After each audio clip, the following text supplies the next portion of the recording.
and how do you mitigate risks which are involved during this global expansion?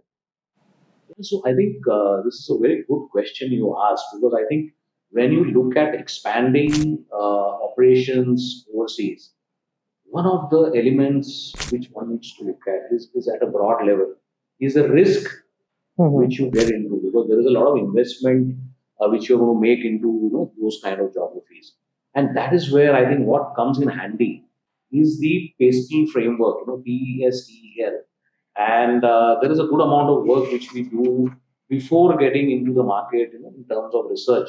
So when I look at PESTEL framework, it is political, economic, social, technology, environment, and legal.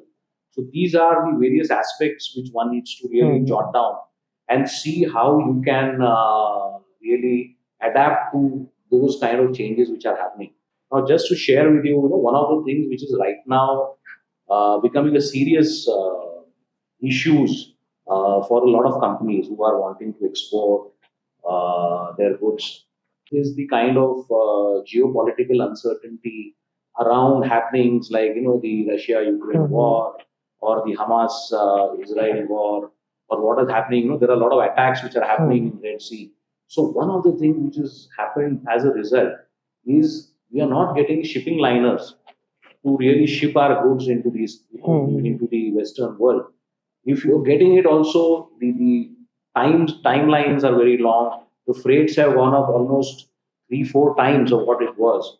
So this is something which one needs to really look at, and these uncertainties have to be mitigated with proper kind of negotiation with your customers, keeping buffers, in your orders. This is one part of it. Also, one needs to be very, very cautious about the political uncertainty. So, if I were to set up operations in a particular country, so what is the political situation? How stable is the government there? How is the economic policy which is happening? Is it going to be stable? Is the market going to grow? And what are the legal bindings? So, when you sign up something, what is the kind of contracts you're getting into? What are the liabilities? What is the exposure? So, there are a lot of aspects one needs to look at, and we do get into a lot of research before we get into a particular market. All right. And so when we talk about innovation, there is always being a balancing into the tradition.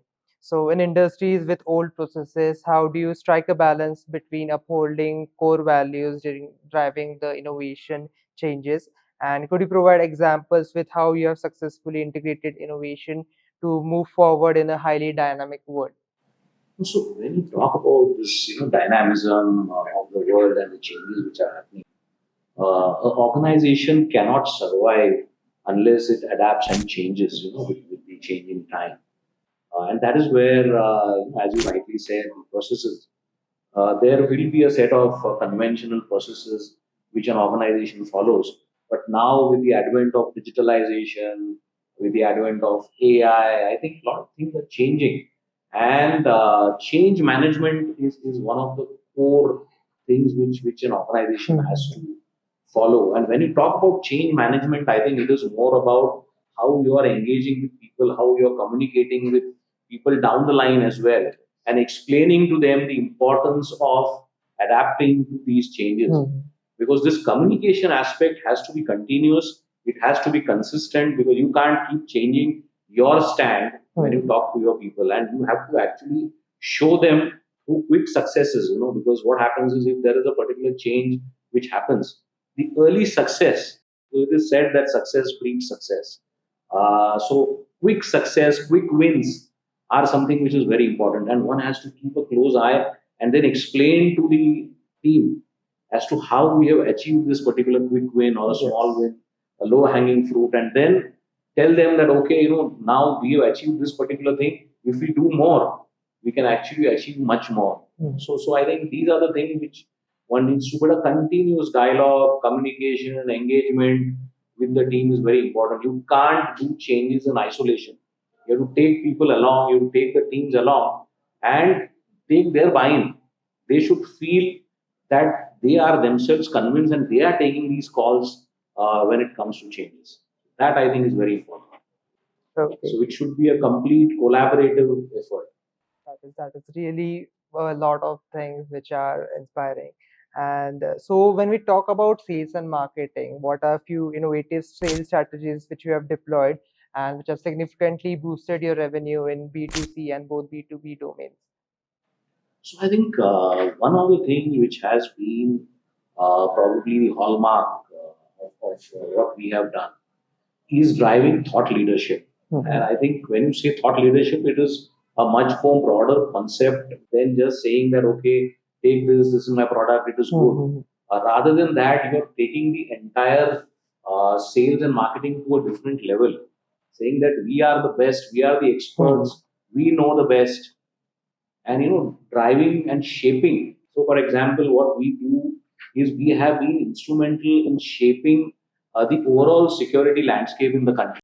So right from sharing inputs with the regulators, telling them why a particular thing is important, sharing technical details, and of course showing people why a particular change is required and why we do certain things in a manner in which these are innovative. So that is one part of it. But because see, thought leadership is something which you just can't quantify. That I have done this and I have got a particular return. It is more about projecting yourself as an expert and the best company in the industry. So that's where we come from. So, and that is where good amount of communication, good amount of research, good amount of R&D which goes in. Design strength is very important, and you to be always ahead of the curve. That's something which is very important. Absolutely. So when you talk about industry collaboration, in your experience, what are some ways where universities like MIT or Peace University can forge even more stronger partnerships with organizations who are established and into global markets like Godrej and Boyce? And what kind of programs and initiatives do you think will be most effective in ensuring the students graduate with the skills and the experience which are needed into the industry right now? So I think what when I think of this kind of collaboration, one thing which comes to my mind is, of course, and I think to a large extent MIT is doing it, is getting hold of or connecting with the alumni and who are especially at senior positions, and I think you're doing that in basically networking with them and trying to figure out what more can be done in terms of collaborating with those organizations where these past students are actually working in senior levels. So that is one which can be done. Second, I think is more in terms of the syllabi which is designed. It has to be changed with the changing times.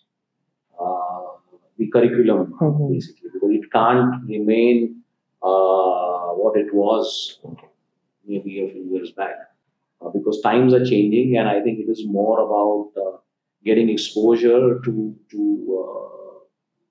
the industrial mindset as such, and that is where I think more internships, more exposure for students with the industry. So academia industry collaboration, which can, or rather engagement, which can be at a much greater length.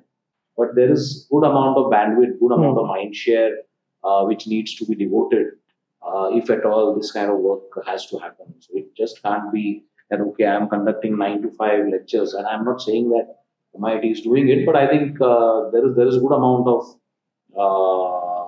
collaboration which I feel MIT is already into, and that can be refined further.